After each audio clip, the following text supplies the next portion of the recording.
हे भगवान जी, ये मानसून का महीना तो बड़ी आफत मचाता है। इतनी तेज आंधी तूफान में आग भी नहीं जल रही है, बस रोटी बनने तक बारिश ना हो।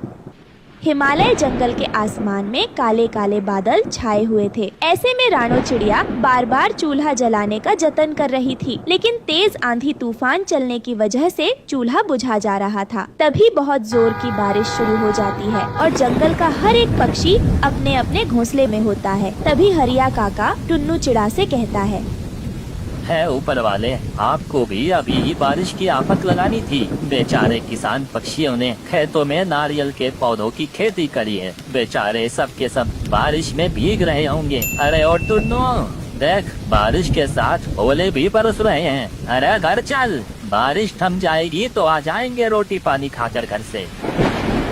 हरिया काका, बादल इतनी जोर जोर से गरज रहा है, लगता नहीं है कि बारिश रुकेगी। अगर खेतों में पानी भर गया तो सारी की सारी नारियल की फसल बर्बाद हो जाएगी। बड़ा नुकसान हो जाएगा इस बार किसी भी हालत में मुझे अपने घर को पक्का करवाना है और मेरी सारी उम्मीद इस नारियल की खेती पर ही निर्भर है। आप जाओ, मैं खेतों में नाला बना कर आऊँगा, आपके भी बना दूंगा ताकि पानी पास होकर नहर में चला जाएगा।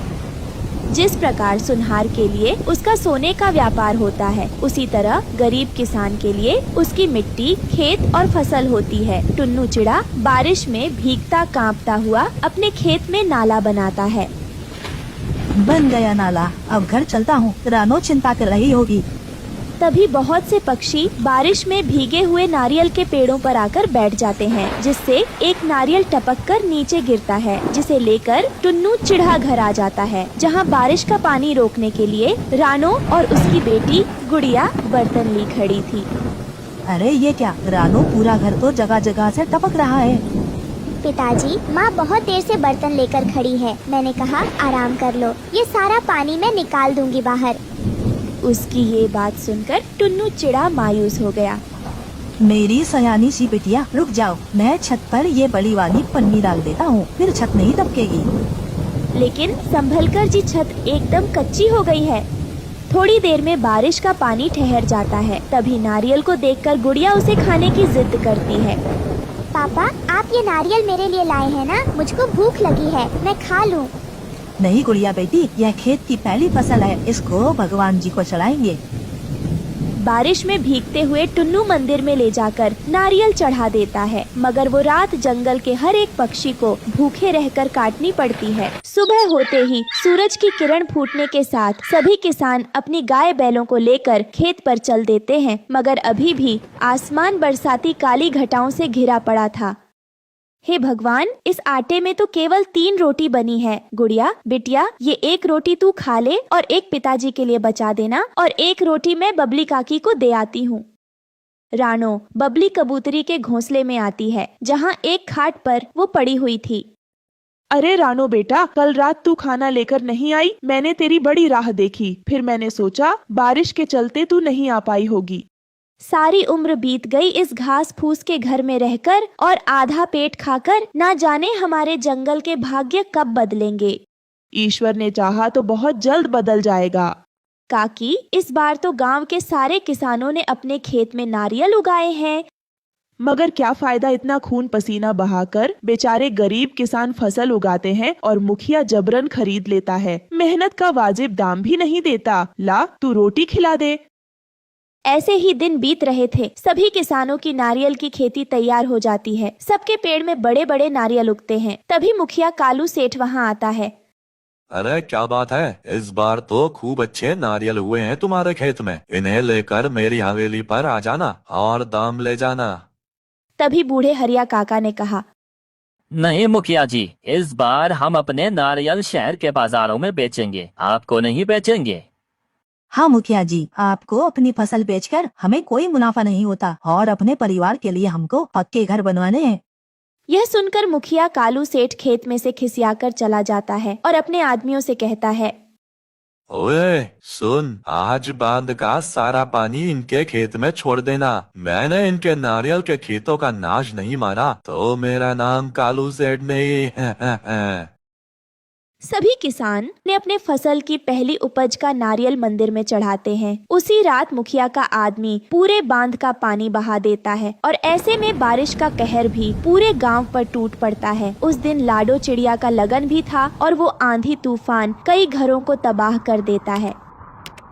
अरे पक्षियों, भागो यहाँ से, पूरा जंगल बाढ़ की चपेट में आ गया है। फिर सब जगह अफरा तफरी मच जाती है। सब पक्षी अपने घरों से उड़ते हुए मंदिर में इकट्ठा हो जाते हैं। सब कुछ तबाह हो चुका था। सब सामान बारिश में बह रहे थे। कई दिन बगैर खाए पिए बीत जाते हैं, लेकिन बारिश बंद नहीं होती। है ऊपर वाले दया करो, अरे कुछ नहीं बचा। घर बाहर से लेकर खेत खलियान सब नष्ट हो गए। धीरज रखिए काका, सब ठीक हो जाएगा, आप घबराए नहीं।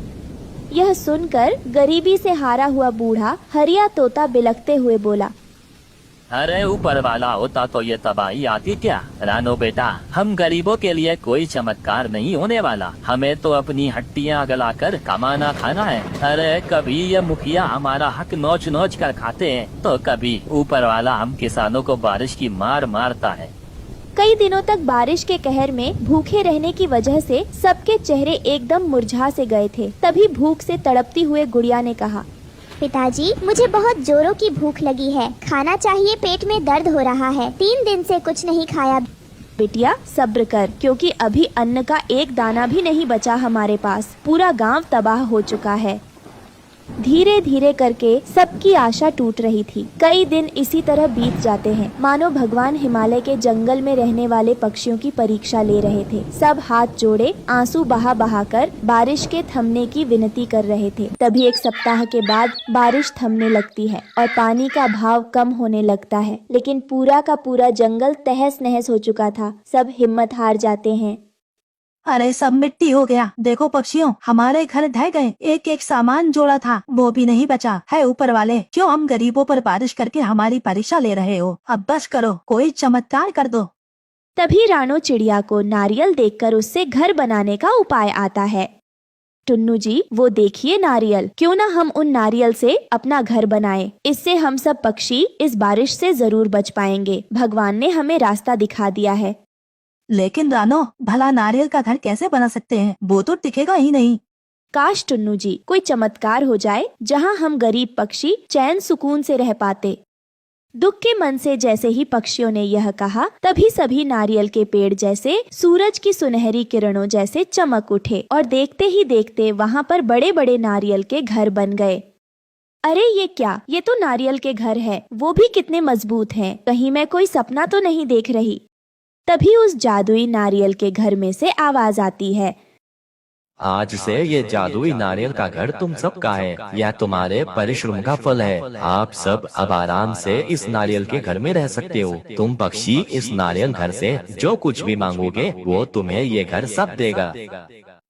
अरे वाह, ये नारियल का घर तो कितना सुंदर है। इसकी दीवारें तो हमारी कच्ची घास फूस वाले घर से कितनी मजबूत है। हाँ रानो, क्योंकि ये जादुई नारियल का घर है, इसलिए ये मजबूत और बहुत सुंदर है। ऊपर वाले ने हमारी प्रार्थना सुन ली। फिर सब पक्षी खुश होकर अपने अपने लिए उस नारियल के घर से खाना मांगते हैं और कई दिन बारिश के कहर में जीने के बाद पेट भरकर सब खाना खाते हैं और जादुई नारियल के घर में खुशहाली भरी जिंदगी जीते हैं।